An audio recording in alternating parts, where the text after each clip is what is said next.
नमस्कार, PNI talk में आपका स्वागत है। मैं पवनराज सिंह और आज आपको मिलवाने वाले एक ऐसे युवा से, जिसने बच्चों की शिक्षा के लिए अपना जीवन भी समर्पित कर रखा है। आइए मिलते हैं प्रिंस शर्मा से, जो कि चैलेंजेस ग्रुप के संस्थापक हैं। प्रिंस, आपका स्वागत है हमारे स्टूडियो में। नमस्कार।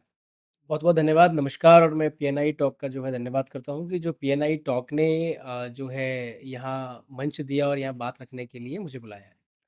तो प्रिंस शर्मा, आपके बारे में जानना चाहेंगे कि आपने इतनी छोटी उम्र में समाज सेवा का जो संकल्प ले रखा है और बच्चों को शिक्षित करने का काम कर रहे हैं, तो ये प्रेरणा कहाँ से मिली? कैसे ये शुरू किया आपने? इस बात की मैं शुरुआत ऐसे करना चाहूँगा कि कई बार जो है जब मैं अपनी स्कूलिंग में था तो मैं प्रेयर किया करता था। तो जी। बहुत धूप रहती थी और कई बार मन नहीं करता था, लेकिन कुछ शब्द ऐसे होते हैं जो आपके जीवन को बदलने का प्रयास करते हैं।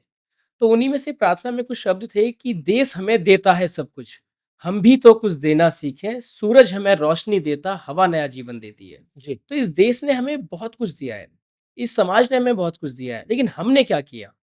हम क्या इसको रिवर्ट कर सकते हैं? क्या वापस कर सकते हैं? तो ये मेरे लिए वो शब्द मेरे लिए प्रेरणा बने कि हमें भी कुछ करना चाहिए अपनी सोसाइटी के लिए, अपने नेशन के लिए, अपने राष्ट्र के लिए, अपने देश के लिए। तो ये जब विचार आया तब आपकी क्या उम्र रही होगी? मतलब अगर मैं ऐसे बताऊँ तो मैं उस समय नाबालिग था।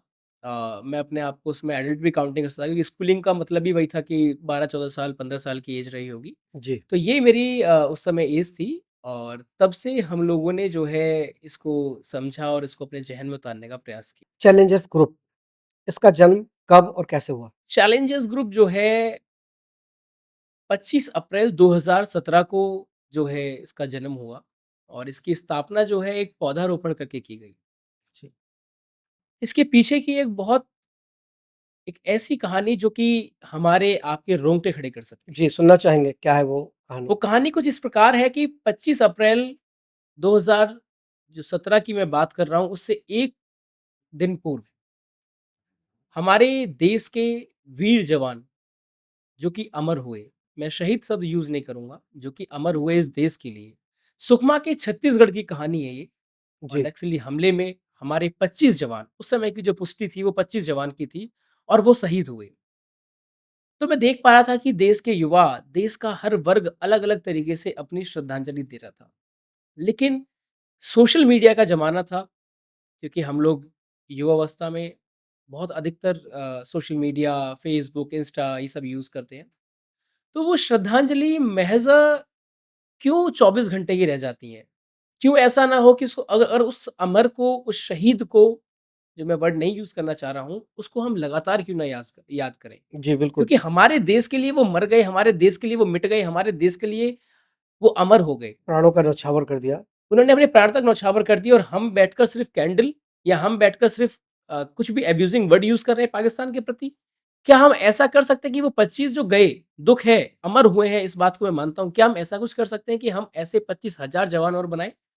तो तब हम लोगों ने जो है, मैं और मेरे साथी चैलेंजर्स ग्रुप की स्थापना की और उस स्थापना का उद्देश्य था कि उस जी। कलम को ताकत बनाना जो कलम हमारे हाथ में उस समय थी। क्योंकि किसी भी हम लोग कोई व्यवसाय में नहीं थे, किसी जॉब में नहीं थे, किसी भी गतिविधियाँ जिससे कि हम फाइनेंशियल स्ट्रॉन्ग कर पाएँ अपने आप को, ऐसी किसी भी सब लोग स्कूलिंग कर रहे थे, सब लोग अपना कॉलेजिंग कर रहे थे। जी। तो हम लोगों ने इसकी वहाँ स्थापना की और स्थापना करने के बाद हम लोगों ने अपने शहर, अपने समाज, अपने देश को अपना समय देना शुरू तो चैलेंजर ग्रुप्स की तो बात चल ही रही थी, साथ में फिर आपने चैलेंजर्स की पाठशाला भी आपने स्टार्ट की। तो इसका इतिहास भी जानना चाहेंगे कि किस तरीके से कितने सेंटर आपने स्थापित किए, कितने बच्चों को शिक्षा की ओर लेके आए? 25 अप्रैल 2017 में जब इसकी स्टार्टिंग हुई, जी। तो बिल्कुल हम लोग ब्लैंक थे कि आखिर करें क्या?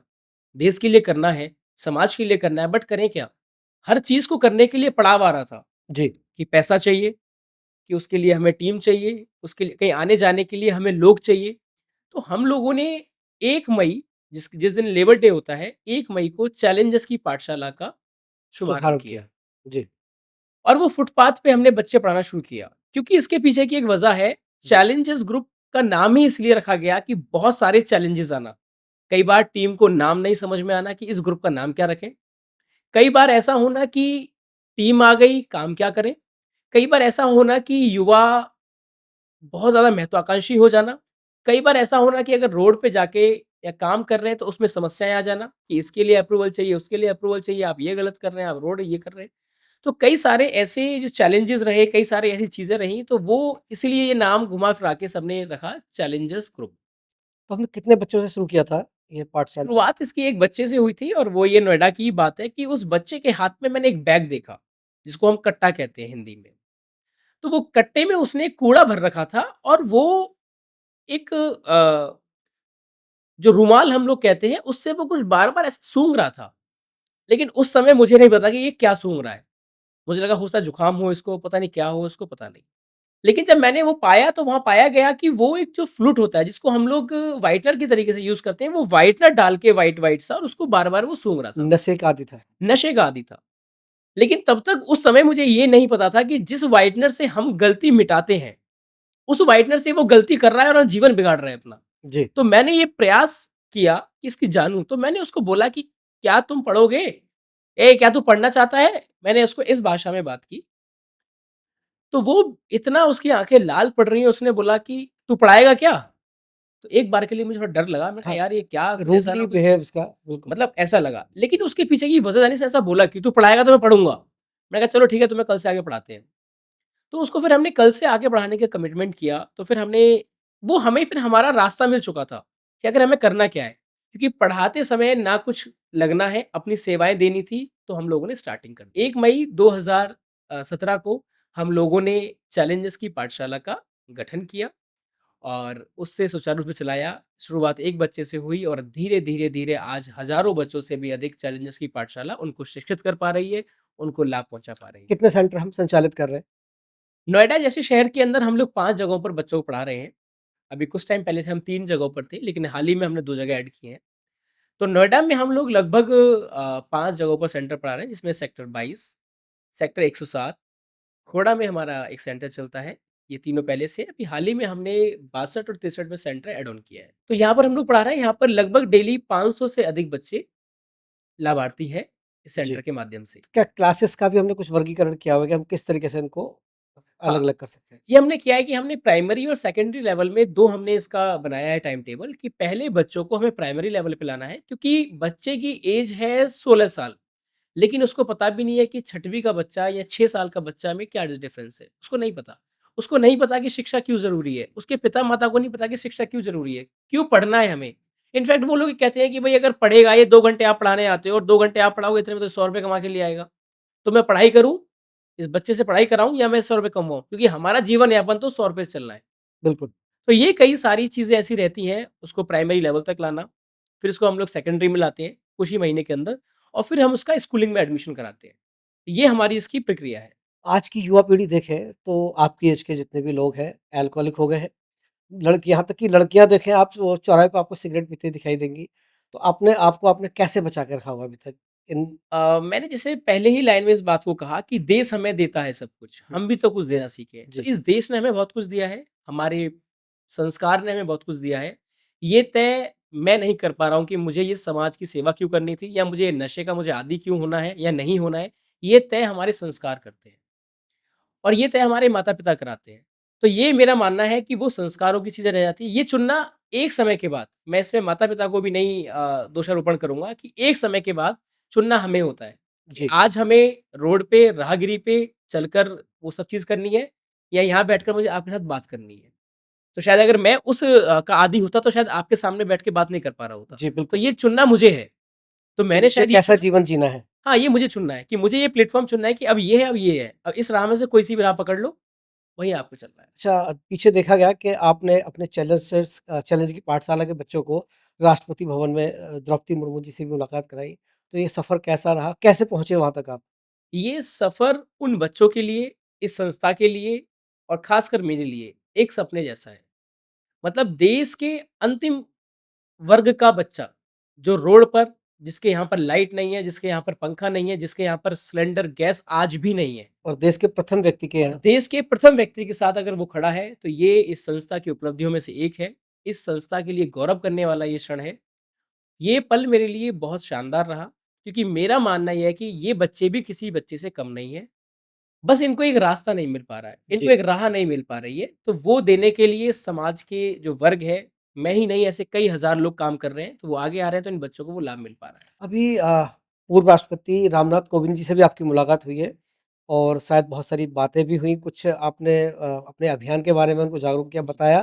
तो क्या था वो मामला जिसके लिए आप रामनाथ कोविंद जी से मुलाकात की? देश के 14वें राष्ट्रपति रहे, आदरणीय रामनाथ रामनाथ कोविंद जी। कोविंद जी से बच्चों को मिलने का मौका मिला और ये सिर्फ़ एक मिलना ही नहीं था, इसकी जो पीछे की जो उनसे लगातार 15 से 20 मिनट बात हुई और उसमें बहुत कुछ निकल के आया और बच्चों ने बहुत अच्छा बताया। चैलेंजेस की पाठशाला में एक कैंपेन रन किया जाता है, जिसका नाम है प्लास्टिक लाओ शिक्षा पाओ। जी, और वो प्लास्टिक लाओ शिक्षा पाओ ये है कि आपने सुना होगा कि गाँव बस्ती में हम लोग एक शब्द यूज़ करते हैं कि एक पंथ दो काज। ठीक है। लेकिन ये अभियान एक पंथ तीन काज करता है। मैं इससे पहले 1 मिनट और लूँगा इस जी, समय जी, पे कि बिल्कुल मैं सुनना बताना चाहेंगे। चाहूँगा आपको जी, कि जो बच्चा कूड़ा बीनता है, जो बच्चा प्लास्टिक बेचता है, उसके पीछे की वजह क्या है? वो क्यों बेच रहा है? वो क्यों बीन रहा है? उसको बेच कर वो क्या कर रहा है? तो हम लोगों ने वही कूड़े को, उसी प्लास्टिक वेस्ट को उसे हथियार बना दिया और वो इस प्रकार बनाया कि उसकी वैल्यूएशन जो है उससे अधिक होने लगी। तो प्लास्टिक लाओ शिक्षा पाओ जो हमने इसको जो इनिशिएटिव हमने लिया, वो ये लिया कि एक तो हम उसको फ्री एजुकेशन दे पा रहे हैं। सिंगल यूज़ वेस्ट प्लास्टिक उससे हम बच्चे से लेते हैं और उसके बदले उसको एक एजुकेशन देते हैं, जिससे कि उसका मान-सम्मान बना रहे, भैया मैं कुछ तो देता हूँ। जी, जैसे हम लोग अगर बात करें वाटर सिस्टम हुआ करता था, कि हम लोग गेहूँ दिया है 1 कटोरी हमने गेहूँ दिया और उसके बदले में हमने कुछ सामान ले लिया।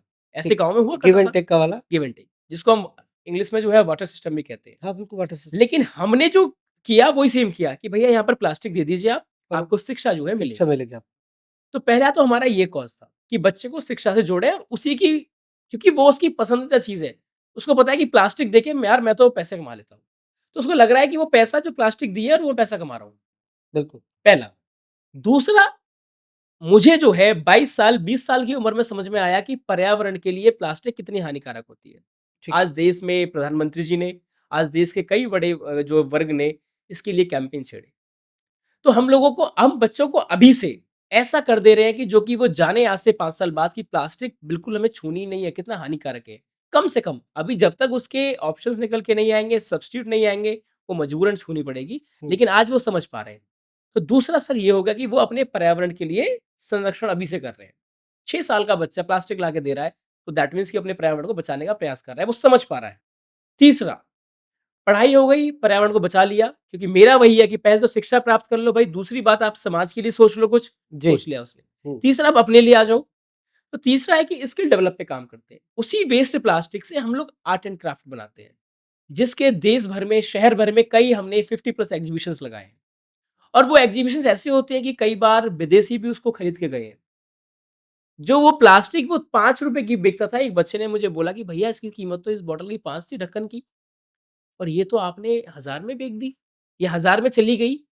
तो वो स्किल डेवलप कर पा रहा है। कल को अगर वो कुछ नहीं करेगा तो उसी वेस्ट प्लास्टिक से आर्ट बनाएगा, अनपढ़ नहीं कहलाएगा, अंगूठा छाप नहीं कहलाएगा, उससे आर्ट बना के और अपनी आर्ट को दिखाएगा और शहर समाज में उसको दे सकता है। जी। तो सर ये 3 हम लोग इससे काम किए और उसी संबंध में आदरणीय महामहिम से मिलने का रामनाथ मौका कोविंद जी मिला। के साथ मुलाकात हुई। हाँ, उनको भी हमने जो है गिफ्ट भेंट की, जो कि उन्होंने उसकी बहुत प्रशंसा की और हाल हाल ही में जो है हमारे 14वें राष्ट्रपति रहे, उनको भी हमने पूरी वेस्ट प्लास्टिक से बनाई हुई राखी बाँधी। तो उन्होंने बहुत एप्रिशिएट किया उसके लिए। आपने नोएडा से सफ़र शुरू किया और आपकी धमक, आपकी जो शिक्षा की लो थी, बॉम्बे तक पहुँच गई और फ़िल्म अभिनेता सोनू सूद आ गए आपकी सपोर्ट में और आपका काफ़ी उन्होंने सराहना की। तो ये कैसे संभव हो पाया? ये संभव ऐसे हुआ कि जब आप निस्वार्थ भावना से काम करेंगे, कुछ आप ये नहीं देखेंगे भई मुझे क्या इससे लाभ है। कई बार मुझे मेरे ही लोगों ने, अपने ही लोगों ने मुझे बोला, "किसके लिए काम कर रहे हो? ये समाज किस ने तुम्हें देगा?" क्योंकि सबको ये पता है ना ये देगा ही कुछ नहीं। आपने तब भी मुझे यहाँ बुला लिया है। लोगों को पता है तो बुलाएँ किसको? सुनने वाले सब ऑडियंस तो वो झुग्गी के बच्चे होंगे। हुँ, सबको क्या चाहिए आजकल कि भई अच्छा किसी बड़ी सोसाइटी का है रिप्रेजेंटेटिव या किसी बड़े जगह का है तो उसके लिए ऑडियंस है उसके पास। मेरे पास तो ऑडियंस मेरी ताकत तो मेरे बच्चे हैं बिल्कुल, और वो कितनी रीच कर देंगे इस पे? नहीं। नहीं करेंगे। तो वही था कि जब हम लोगों ने जब मैं बताऊँ जो वहाँ तक वो बातें जो पहुँची तो हम लोगों ने निस्वार्थ भावना से काम किया। वो आवाज़, वो धमक, वो चिंगारी ऐसे पहुँची कि कोविड में 90 डेज़ मैंने रेगुलर रोड पर, राहों पर चल के खाना बाँटा। टीम भी उस वक़्त अपने आप को घरों में बंद कर चुकी थी। लेकिन वो देखा नहीं गया कि मुझे फ़ोन आते थे कि आटा नहीं है, खाना खत्म हो गया, हम गाँव जा रहे हैं, राशन नहीं है भैया। तो मैंने 2 केजी चावल से और आधी केजी दाल से खिचड़ी बनाने का प्रयास किया। मेरे साथ में मेरे एक साथी भी थे। तो हम लोगों ने खुद बनाई और किस्मत भी कई बार ऐसी परीक्षा लेती है कि जब वो बनाना शुरू किया तो सिलेंडर खत्म हो गया, एक ही दिन के अंदर की हुँ, बात। तो हमने कोई नियर बाय बिरयानी वाले भैया थे, उनसे बनवाया वो। हमने हाथ से चल सब चीज़ें करी, तो फिर हमने वहाँ से स्टार्ट किया मात्र 2 केजी चावल से, और उसके बाद आप यकीन नहीं कर सकते, हज़ारों लोगों को डेली खाना खिलाया है, जो कि चैलेंजेस ग्रुप के पेज पे लाइव है। हज़ार 90 डेज़ लगातार खाना चला है, राशन बँटा है, सब ईश्वर की कृपा से। तो वहाँ से वो चिंगारी जो है पहुँची बॉम्बे। बॉम्बे, और बॉम्बे से हमें वहाँ बुलाया गया। एक बच्ची का कॉम्पिटिशन हुआ, उसमें बुलाया गया। पहली बार मुझे वहाँ मिला, मैं उनके घर पे आवाज़ पे मुझे पूरा बताया गया, ऐसे-ऐसे आपको आना है, जाना है। उसके बाद में वो काम देखा गया, और वो काम की जो थपथपी ऐसी बजी कि वो आज तक भी लगातार साथ है। उनका जो भी हमेशा सपोर्ट रहता है, बच्चों के प्रति रहता है, या जो भी सराहना रहती है, वो उनकी हमेशा साथ रहती है। अभी आप खुद शिक्षा ग्रहण कर रहे हैं हाँ। और लगभग 500 बच्चों को शिक्षा दे भी रहे हैं। तो कैसे बैलेंस कर पाते हैं इन चीज़ों को? चैलेंजेस ग्रुप नाम है, हुँ, तो थोड़ा चैलेंज तो रहता ही है, और उसको बैलेंस करना ही, क्योंकि आपने मुझे एक नाम अभी बोला कि प्रेसिडेंट हैं या उसके संस्थापक हैं, जी। तो मेरी भूमिका बनती है कि मैं दोनों को बराबर लेके चलूँ। तो मास्टर तक मैंने सफ़र तय कर लिया, बाकी आगे के लिए मेरी तैयारियाँ चल रही हैं। मैनेज करना आना चाहिए कि प्रॉपर कैसे क्या चीज़ चल रही है, बच्चों की शिक्षा में कमी नहीं। धीरे-धीरे मेरी टीम के साथी, वॉलंटियर्स, जो भी यहाँ पर साथ काम कर रहे हैं, वो बहुत अच्छे तरीके से कर रहे हैं, और सभी अधिकांश युवा हैं। क्योंकि कोई बुजुर्ग समझ ही नहीं पाएगा इस काम को, वो जी, ये कर क्या रहे हैं आखिर? तो युवाओं को एक अच्छी दिशा में जोड़ना और एक अच्छी दिशा में लाना ही मेरी प्राथमिकता है, और वही सब लोग मिलके इसको कर पा रहे हैं। अकेला प्रिंस सब कुछ तो हो सकता है, लेकिन बहुत कुछ नहीं है। या मैं इसको अगर उल्टा करके कहूँ, तो अकेला प्रिंस जो है, बहुत कुछ तो हो सकता है, लेकिन सब कुछ नहीं है। तो वो बिल्कुल। सब कुछ को पूर्ति करने के लिए वो साथी होते हैं, वो टीम होती है, जो दिन-रात इसके लिए काम करती है, और मुझे इसका प्रेसिडेंट कहलाने लायक बनाती है। अच्छा, आप वो शिक्षा तो दे ही रहे हैं बच्चों को, लेकिन साथ में आप नुक्कड़ नाटक सभाएँ भी करते हैं, रैलियाँ भी निकालते हैं लोगों को जागरूक करने के लिए। तो अभी तक क्या-क्या, किस-किस माध्यम से लोगों को जागरूक करने का प्रयास किया आपने? युवाओं के अंदर बहुत पोटेंशियल होता है, और अगर मैं इस शब्द को उल्टा करूँ, तो वायु हो जाता है वो। और वायु का मतलब है कि जिस कक्ष में मैं और आप बैठे हुए हैं, अगर यहाँ पर अधिकांश वायु हो, तब भी ये हम नहीं कर पाएँगे, पहला। और अगर कम हो तो हमें पसीने से हो जाएगा। जी, तो ऐसे एक युवा के अंदर ना बहुत एनर्जी होती है। अब वो आपको वो बैलेंस करनी है। अब वो बैलेंस कैसे करनी है, क्योंकि उसकी बॉडी में तो कोई कंट्रोलर है नहीं। बिल्कुल। तो वो बैलेंस करने का तात्पर्य होता है कि उसको अच्छी चीज़ों में आप उसको डाइवर्ट कर दीजिए। तो हम लोगों ने भी क्या किया कि शिक्षा के साथ में कई ऐसे इनिशिएटिव लिए, जो कि अलग-अलग तरीके से थे। नुक्कड़ नाटक करना हमारे लिए ज़रूरी भी था और हमारी मजबूरी भी थी। क्योंकि चैलेंजर्स ग्रुप का जो बेस रहा, वो हम लोगों ने अपने आप से खुद से जनरेट कर कर, अपनी सेवाएँ देकर, पैसा हमने जनरेट किया। नुक्कड़ नाटक किया हमने, वहाँ से जनरेट किया 2000 4000, उससे बच्चों की स्टेशनरी खरीदी इनिशियल लेवल पे। और फिर उसी को हमने बना दिया कि हमें जो है ऐसे नहीं करना है। क्योंकि एक तरफ हम हाथ फैला रहे हैं, हुँ, बिल्कुल। दूसरी तरफ हम बच्चों को मना कर रहे हैं कि आप रोड पे जाके हाथ मत फैलाना। हाँ, तो तो फिर क्या क्या होगा, फ़र्क अंतर रह क्या रह गया? गया फिर? तो शिक्षा हमें क्या दे रहे हैं? फिर कुछ नहीं रहा। तो जी, हमने कहा कि हम हाथ नहीं फैलाएँगे, अपनी सेवाएँ देंगे, और अपनी सेवा देने का जो भी जनरेट होगा वो लगाएँगे अपने समाज प्रोजेक्ट कल्याण पे, के समाज लिए। कल्याण। तो हम लोगों ने ये चीज़ की, और इसके माध्यम से ग्रुप की ग्रोथ भी होने लगी, ग्रुप चलने भी लगा, और नुक्कड़ नाटक से हमने लोगों को जागरूक करना शुरू किया, जिसकी ministry and road and transport का मुझे मूर्त का संयोजक बनाया गया है कार्यक्रम का। तो वो विभिन्न-विभिन्न जगहों पर हमने नुक्कड़ नाटक किया, लोगों को जागरूक किया, शिक्षा के प्रति, महिलाओं के प्रति, रोड सेफ्टी के प्रति। ये सभी ऐसी मेरी प्रमुख नुक्कड़ नाटक रहे, जो कि बहुत अच्छे रहे। मैं बता दूँ कि आपको, कोई भी हमारे टीम में कलाकार नहीं था। जी, बस जुनून था, कुछ कर गुज़रने की तमन्ना थी, जो कि आज 8 साल का सफ़र तय करके बैठे हैं। कहीं किसी ने नुक्कड़ नाटक नहीं सीखा, कहीं किसी ने कोई ऐसा कोई टीचिंग फ़ील्ड से बहुत बड़ी से, क्योंकि हम खुद पढ़ ही रहे थे। क्या कोई ऐसा वाक़या भी हुआ जीवन में कि समाज से और रिश्तेदारों से सुनना भी पड़ा हो कि किस काम में लगा हुआ है और करना क्या था, कर क्या रहा है? हाँ, ये कई बार स्टार्टिंग में, हाँ, ये सुनने के लिए मिलता था, और जैसा कि आपको मैंने अभी उम्र भी बताई, हाँ, तो कई बार ऐसा रहता है कि हुँ, शादी संबंध की जब बात होती है, तो ये एक बहुत चैलेंजिंग एक युवा के लिए हो जाता है। क्या? आप अगर शादी करते हैं, आप सोशल एंटरप्रेन्योर हैं, या आप समाज सेवी हैं, तो आप एक घर कैसे चलाएँगे? बिल्कुल, तो या अगर मैं लड़की पक्ष से बात करूँ, तो हमारे बेटी को क्या खिलाओगे? हाँ, बहुत एक मैं गाँव की हाँ, अगर भाषा में जाऊँ, नहीं हम आपके साथ अगर बेटी आपको देते देते हैं, हैं। तो परिवार कैसे चलाएँगे तो आप? पता कैसे लगे? तो ये एक चैलेंजिंग काफ़ी रहता है, लेकिन मेरा इस पे कहना सिर्फ़ और सिर्फ़ इतना सा है, उनकी अपनी जगह बात सही हो सकती है, लेकिन अगर मैं एक जीवन को थोड़ा-सा इसको मैं बेकार तो नहीं कह सकता, मेरा जीवन बेकार बिल्कुल नहीं है। थोड़ा-सा तपिश में बना रहा हूँ, तो आज 500 बच्चों का जीवन सुधर रहा है।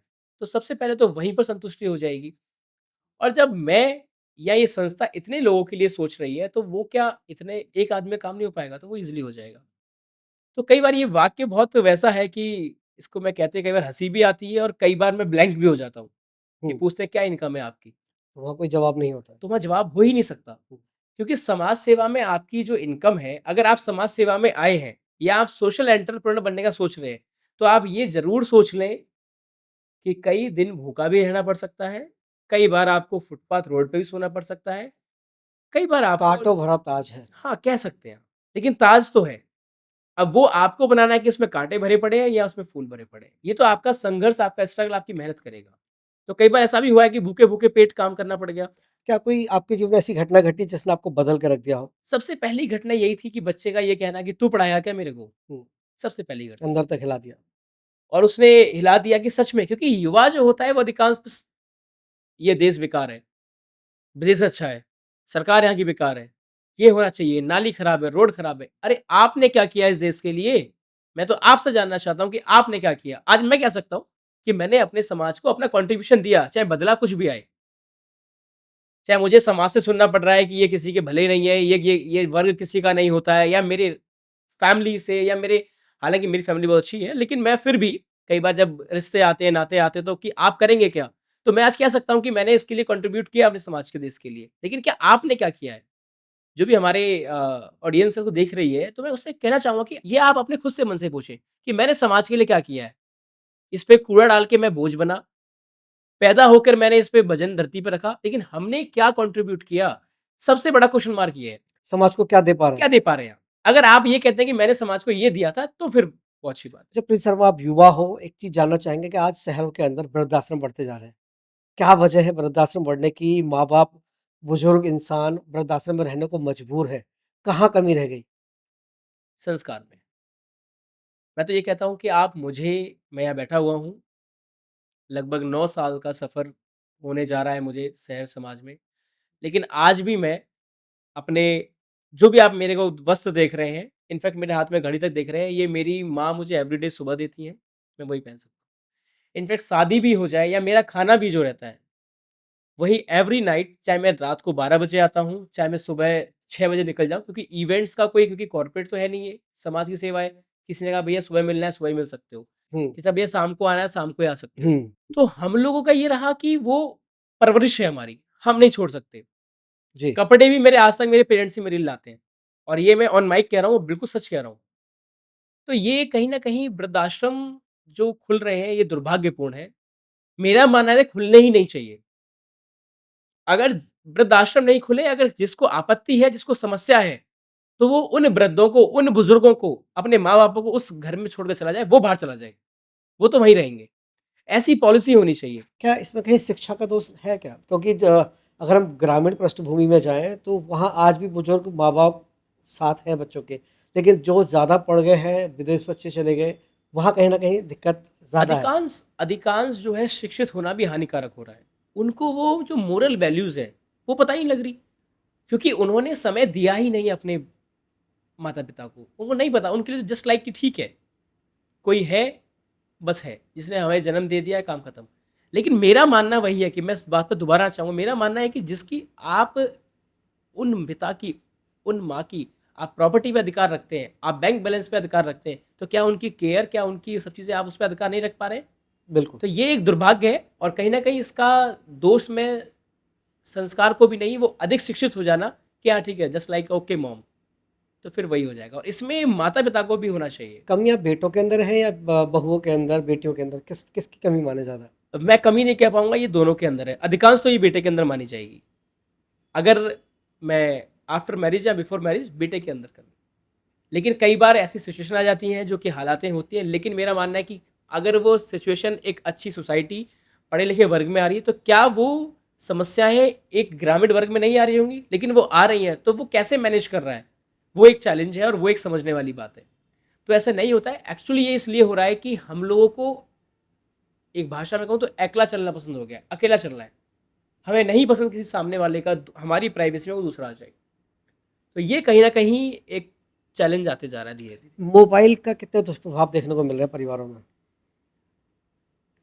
मोबाइल का जीवन पे और मोबाइल का परिवारों में अधिकांश जो है, अगर मोबाइल जिधर हमें मोटिवेट भी कर रहा है, उधर मोबाइल हमें ख़त्म करने की तैयारी पे भी है। मतलब आज की डेट में आप अपने, अगर आप घर से बाहर जा रहे हैं तो एक बार के लिए पर्स आप घर में भूल जाएंगे अपना, लेकिन आप फ़ोन नहीं भूल सकते।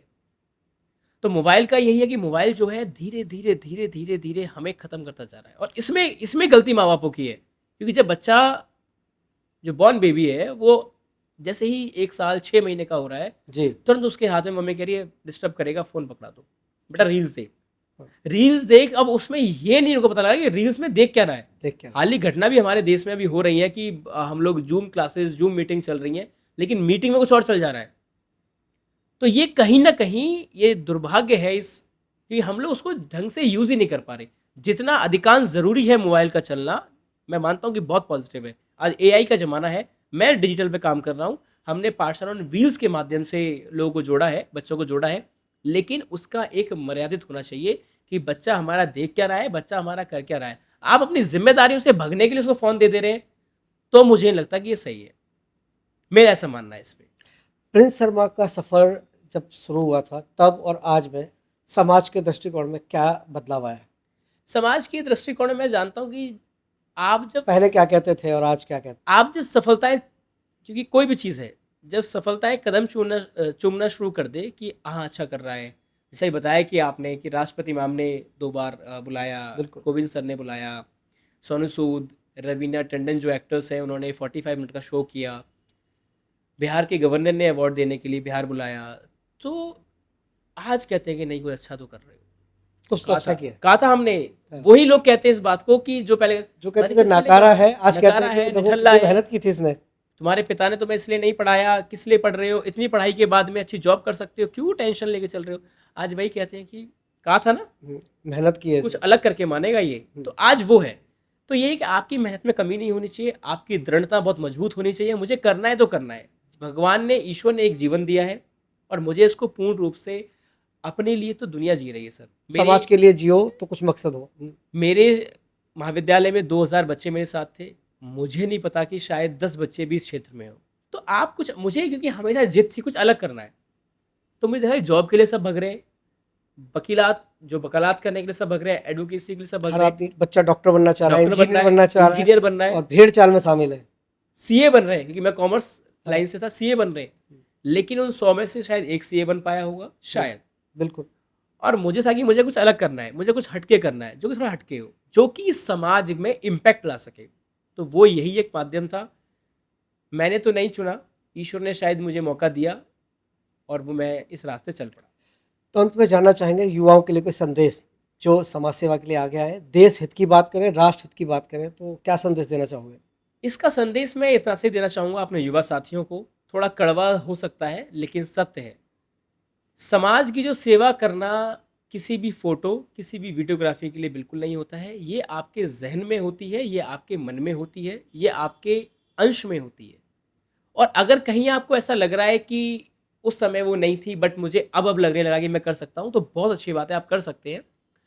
लेकिन इसके रास्ते वो नहीं है कि हमने कुछ बांटा, एक फोटो करा लिया, पोस्ट डाल दी, रील बन गई, ये बिल्कुल समाज सेवा नहीं। देखने को मिलता है एक केला दे रहे होते हैं हॉस्पिटल में और 6 लोग खड़े होते हैं उसको लेके, एक कंबल दे रहे होते हैं, 20 लोगों का 20 हाथ लोग लगा होते होता है। ये दुर्भाग्य है जी। इस समाज का, इस शहर का। क्योंकि मैं हमेशा कहता हूँ कि ये गरीब नहीं है, वो वर्ग गरीब नहीं है, वो वर्ग जरूरतमंद है। अगर मैं, मुझे तो कुछ, कहीं ना कहीं आप उसका उपहास उड़ा रहे हो। हाँ वही कर रहे हैं आप। क्योंकि गरीब और जरूरतमंद में फर्क से इतना सा कि हम गरीब नहीं कह सकते। अगर एक लेवल पे कोई हमें देखेगा तो हम भी गरीब हैं, बिल्कुल। लेकिन अगर गरीब शब्द को मैं यूज ही नहीं करना, आप एक जरूरतमंद कोई की जरूरत पूरा करने जा रहे हो, आप एक जरूरतमंद की उसका मजाक बना जरूरत कर रहे हो, लेकिन आप उसको, आज मैंने गरीब को 2 केले बांटे, 25 लोगों ने बांटे, तो ये समाज सेवा नहीं है। हालांकि फोटो इसलिए इंपॉर्टेंट होते हैं कई बार जब हम लीगलिटी पे बात करते हैं, कई बार हम जब नंबरिंग पे बात करते हैं, फोटो इज़ इंपॉर्टेंट। हमारी गवर्नमेंट ऑफ इंडिया फ़ोटोज़ माँगती है।